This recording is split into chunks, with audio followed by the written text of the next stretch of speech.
You're talking about a community that is dealing with a variety, cumulative impact of issues. You're talking about housing issues, environmental issues, and you're talking about years and years of disinvestment in the housing stock. So we want to go in, take empty properties, and make sure that we can improve them to the point to where they're habitable. If your average utility bill, especially for power usage, if that's going to be $400 to $600 a month, whereas if we go in and make that home energy efficient and you're down to $150 a month, that is a real change to even the types of food that they're going to be able to choose. So currently we're actually in the community and doing the work. We're going in and doing healthy home assessments within the homes, identifying those safe and environmental hazards within the home. Being able to quantify and monitor different areas of our properties would be amazing. That is actual deliverables that we don't get to report. After we go in and do these interventions in the home, there's this continuous need for operations and maintenance within the home.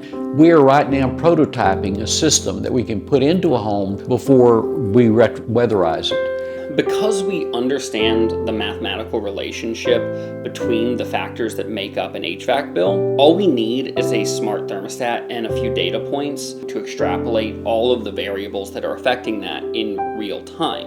That means not only do we know how something like reduction of load affects the monthly energy expense, but also how it affects the capital expense through things like reduction of unit sizing requirements. And we can also size that unit without the expense of a manual J-test. We can also convert that consumption expense into the capital expense of production through things like solar. More than that, though, because we know these relationships, we can normalize for every variable as we gather data. So every home on our platform is effectively a test home. And of course, the real kicker of all of this is we know how to do it now. We just need the money to program it into the computer. And the monitoring stays with the home to manage the equipment. So in the future, the equipment is operated efficiently, and if repairs don't work, the homeowner gets an alert. That would bring a really, really innovative approach to addressing these issues with operation and maintenance